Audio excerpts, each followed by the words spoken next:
آج تو غیرت کا جنازہ نکل گیا ہے، کل بیٹی رخصت ہونی ہے، رات بھر بھائی ناچتا رہتا ہے اور کہتے ہیں بڑے عزت دار لوگ ہیں۔ لعنت ہو ایسوں کی عزت پہ جو بیٹی کی رخصتی پہ رات بھر ڈی جے بجا کر کے ڈانس کرتے رہے۔ ایسا نہیں لگتا کہ بیٹی رخصت ہونے والی ہے، ایسا لگتا ہے کہ گھر کی بلا کو دوسرے کے اوپر ڈالنے جا رہے ہیں، اس لیے رات بھر کودے گئے۔ غیرت آنی چاہیے۔ کل جب بیٹیاں رخصت ہوتی تھی، باپ 3 دن پہلے کھانا چھوڑ دیا کرتا تھا، سجدے لمبے کر دیتا تھا۔ رت جگے کل بھی ہوتے تھے، آج بھی ہوتے ہیں۔ کل کے رت جگوں میں قرآن پڑھا جاتا تھا، آج کے رت جگوں میں ڈی جے بجایا جاتا ہے۔ کل کے رت جگوں کا عالم یہ تھا، باپ کی آنکھیں سرخ ہو جاتی تھی۔ خدا کی قسم کل جب بیٹیاں رخصت ہوتی تھی، باپ جنازوں سے زیادہ بیٹی کی ڈولی پہ رویا کرتا تھا۔ آج کسی کو غیرت کا آنسو تک نہیں آتا۔ میں پوچھنا چاہتا ہوں، کل جب بیٹیوں کو طلاق ہوتی ہے پھر تڑپ کے کیوں مولوی کے پاس جاتے ہو؟ کل جب بیٹیوں کو سسرال میں ستایا جاتا ہے پھر مولوی سے شکایت کیوں کرتے ہو؟ یہ جو ہمارے ساتھ ہو رہا ہے یہ ہماری کرنی کا پھل ہے۔ رب نے تجھے بیٹا بنایا تھا، کسی بہن کا بھائی بنایا تھا، کسی بیٹی کا باپ بنایا تھا، تو تیری ذمہ داری یہ تھی کہ جب بیٹی کی رخصتی کا وقت آیا تھا تجھے رات بھر ڈی جے نہیں بجانا تھا، رات بھر گانوں میں نہیں ڈوبنا تھا۔ تیری تو ذمہ داری یہ تھی جب دنیا سو جاتی جا کے مصلی بچھا دیتا اور رب کی بارگاہ میں رو رو کر کے بیٹی کی خیریت کی بھیک مانگتا۔ میں پوچھنا چاہتا ہوں، آج جب بیٹیاں رخصت ہوتی ہیں تو مجھے بتا تو سکی، یہ جو بیٹی جا رہی ہے کسی دشمن کے گھر جا رہی ہے؟ نہیں، رشتہ دار کے گھر جا رہی ہے، جس کے ساتھ رشتہ کیا ہے یہ قتل کرنے لے کے جا رہا ہے۔ آپ کہو کہ نہیں، اس نے ساتھ نبھانے کی قسمیں کھائی ہے، پھر رویا کس لیے ہے؟ ہر باپ کے آنسو پوچھ کے پوچھو تو کیوں رویا ہے تو اس کے آنسو بتائیں گے مولوی بات یہ ہے میں غریب ضرور ہوں، میں نے بیٹی کو چٹنی روٹی کھلائی ہے لیکن کبھی بھی میں نے اپنی بیٹی کو رسوا نہیں کیا، میں نے بیٹی کو سوکھی روٹیاں کھلائی لیکن کبھی ذلیل نہیں کیا۔ آج رو اس بات پہ رہا ہوں، یہ جو سامنے باراتی بن کے آئے ہیں، یہ جو صحرا پہن کے آیا ہے، کہنے کو لاکھوں کی انکم ہے، زمیندار کا بیٹا ہے، لیکن خدا جانے میری بیٹی کل جب اس کے دسترخوان پہ بیٹھے گی جوتی کھا کے روٹی ملے گی یا روٹی کھا کے جوتیاں کھانی پڑیں گی۔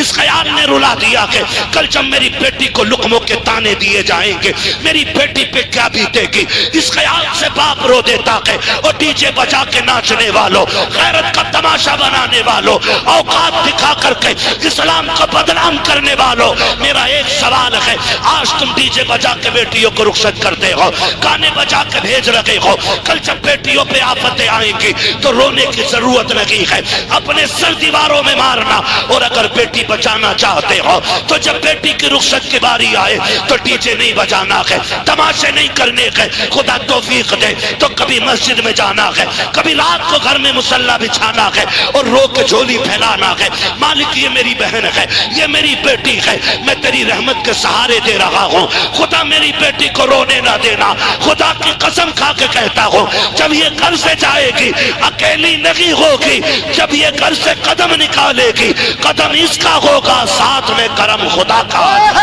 نعرہ تکبیر، نعرہ تکبیر، میری آواز سے آواز ملا کر بولیے، نعرہ تکبیر، نعرہ رسالت، نعرہ غوثیت، نوجوان کمیٹی، عشق محبت، عشق محبت، عرس مقدس، علماء اہل سنت زندہ باد۔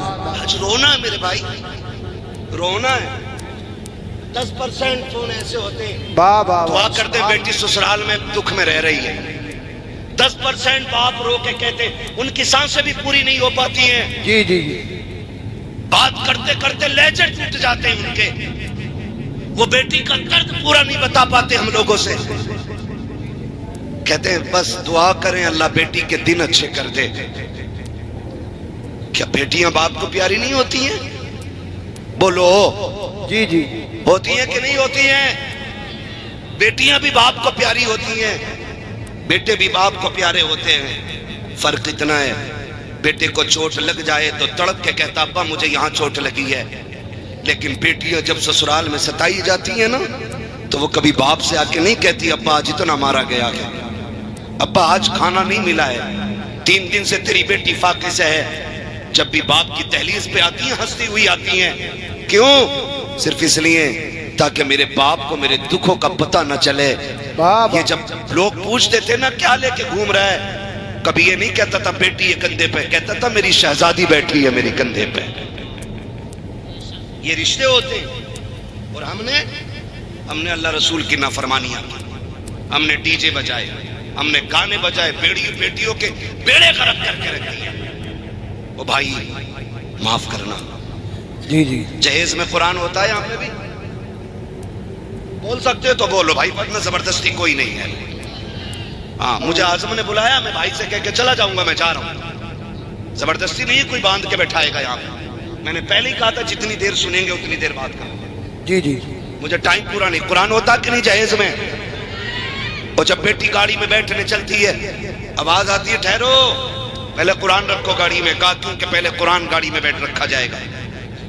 چل ٹھیک ہے، یہ سمجھ میں آ گیا. بتاؤ یہ علماء بیٹھے ہیں، یہ ذمہ دار لوگ بیٹھے ہیں، یہ سب بتائیں گے.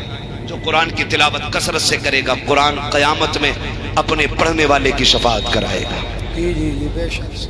ہاتھ پکڑ کے کہے گا مالک اسے بخش، یہ مجھے دنیا میں سینے سے لگا کے پھرتا تھا، یہ تنہائیوں میں مجھے پڑھتا تھا، یہ راتوں کو اٹھ کے پڑھتا تھا، مالک جنت دے اسے. مجھے بتاؤ جسے رب نے شفاعت کرنے کی طاقت دی ہے وہ شکایت کرنے کی طاقت نہیں رکھتا ہے؟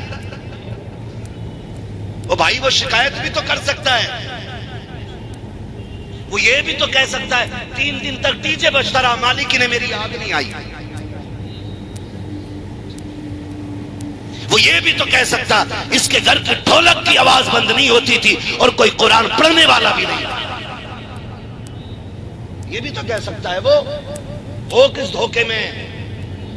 اگر اللہ حساب لینے پہ آ گیا نا تو کوئی مائی کا لال بچ نہیں پائے گا. یہ یاد رکھنا، ہم اپنے لوگوں کی بات کر رہے ہیں یہاں بیٹھ کر کے، اس کے بہت سے خاص بندے بڑی عظمتوں والے، لیکن ہم اپنی بات کر رہے ہیں یہاں پہ جتنے بیٹھے ہیں. جی جی کوئی ایسا نہیں ہے جو دودھ کا دھلا ہو. سب کو اپنی قبر میں لیٹنا، مجھے اپنی میں لیٹنا، آپ کو اپنی میں لیٹنا. لیکن خدا را مشکل نہ کرے، مشکل نہ کرے. کہہ رہا ایک ہی تو بیٹا ہے مولانا، اس پہ ایک بار ڈی جے بجن دو. جی جی ایک ہی بیٹا ہے، بیاہ ایک ہی بار ہوتا ہے. تو میں نے کہا بیٹے سن، اگر بیاہ ایک بار ہوتا ہے نا تو زندگی بھی ایک ہی بار ملتی ہے. جی جی جس دن آنکھیں بند ہو گئی نا ساری دولت لے کے بھی نہ کوئی ایک سانس نہیں دے گا. سکندر اعظم جس کو دنیا کے بڑے حکمرانوں میں سے ایک بڑا مانا جاتا ہے، ایک مانا جاتا، وہ اس کو کہا گیا اس نے پوری دنیا پہ حکومت کی. کیوں؟ کیونکہ وہ بہت کم عمر میں نا آدھی دنیا پہ قبضہ کر چکا تھا. جی جی کتنی دنیا پہ؟ آدھی دنیا پہ. اللہ سلامت رکھے. بس میں یہی سننا چاہتا ہوں، آپ سمجھ بھی رہے ہیں کہ خالی منہ دیکھ رہے ہیں. جی جی میں سمجھ سکتا ہوں آپ بہت بڑے لوگ ہو، آپ کو بولنے میں شاید شرم لگ رہی ہوگی، لیکن میں ایک بات بتا دوں. لوگ کہتے ہیں جلسوں میں کیا ملتا، میں کہتا ہوں جو یہاں بڑے بن کے آتے ہیں وہ کبھی بڑے ہو کے نہیں جاتے، وہ چھوٹے ہو کے جاتے ہیں. حضور کی محفل میں نوکر بن کے جاؤ، خدا تمہیں آقا بنا ڈالے گا. چھوٹے بن کے بیٹھنا چاہیے، ہے نا. یہاں کوئی زمیندار کوئی پٹھان نہیں، سارے حضور کے نوکر بیٹھے، ٹھیک ہے نا. تو نام کیا تھا؟ سکندر. آدھی دنیا پہ حکمران اور پوری دنیا فتح کرنے کا نشہ تھا. ایک جگہ پڑاؤ کیا لشکر میں، اسے ایک زہریلے سانپ نے کاٹ لیا. جب کاٹا سانپ نے نا تو اس کی فوج میں طبیب بھی تھے، حکیم بھی تھے، سب لگ گئے. زہر کو روک نہیں پائے، بڑھتا گیا یہاں تک کہ وہ لا علاج ہو گیا. کہنے لگے بادشاہ کا کیا، کب کام مکمل ہو گیا، اب سانسیں ختم ہونے آ گئی ہیں، اب علاج بس سے باہر ہے. اس نے کہا کہ یہیں مر جاؤں گا پردیس میں، کیا یہیں مر جاؤں گا پردیس میں؟ جی جی اس نے کہا بادشاہ لگتا تو ایسا ہی ہے. اس نے کہا سنو دولت بہت ہے، اعلان کرو کوئی میری آدھی دولت لے دے، مجھے اتنی سانسیں دے دے کہ میں اپنے وطن میں جا کے مر سکوں. ہنس دیے لوگ. کہا بادشاہ کیسی باتیں کر رہے ہو آپ، بادشاہ ہو اور بے وقوفی والی بات ہے، بھلا پیسوں سے سانسیں بھی ملی ہیں. اس نے کہا پھر ساری دولت میری دے دو اور چند سانسیں کسی سے ادھار لے لو. انہوں نے کہا بادشاہ تو ضرور ہے لیکن سانسوں کا مالک کوئی اور ہے، اب تیری دولت کام نہیں آئے گی. اس نے کہا اتنی بھی سانسیں نہیں ملیں گی گھر چلا جاؤں؟ کہا بادشاہ نہیں۔ اس نے کہا پھر میں مر جاؤں تو میرے ہاتھ کفن سے نکالنا۔ کہا کیوں؟ تاکہ دنیا کو پتہ چل جائے یہ دولت اتنی بے وفا ہے، کتنی بھی اکٹھی کر لو یہ مرتے وقت کام نہیں آیا کرتی ہے۔ موت جب آئے گی نا تو ایک لمحے کا موقع نہیں دے گی۔ خدا را بدلو اپنے رویے۔ کہہ رہا ایک لوتا ہی ہے جی، اس پہ تو ڈی جے ضرور بچے گا۔ بتا تیرا شان والا ہے یا علی شان والا ہے؟ آپ اندازہ لگائیے تیرا کتنا شان والا کہ میری 50 بیگھے میرے للہ کے حصے میں 50 آ رہی ہے نہ بیٹے دھوکے میں ہے، نہ تیرے حصے میں 50 نہ تیرے للہ کے حصے میں 50۔ حضرت علی گزر کے جا رہے، دو بندے لڑ رہے، ایک کہتا تھا زمین میری ہے، ایک کہتا تھا میری ہے۔ انہوں نے کہا علی فیصلہ کر دو زمین کس کی ہے؟ حضرت علی فرماتے ہیں ٹھہرو میں علی ہوں، زمین سے خود پوچھ لیتے ہیں تو کس کی ہے۔ ٹھوکر ماری، کہنے لگے زمین میں ابو تراب ہوں، یہ کہتا میری ہے یہ کہتا میری ہے، تو بتا کس کی ہے؟ زمین نے کہا علی ان دونوں سے کہہ دو نہ میں اس کی ہوں نہ میں اس کی ہوں بلکہ یہ دونوں میرے ہیں۔ میرے نہ تیرے 50 بیگھے آئے گی حصے میں نہ تیرے للہ کے حصے میں 50 بیگھے آئے گی، کوئی گز بر زمین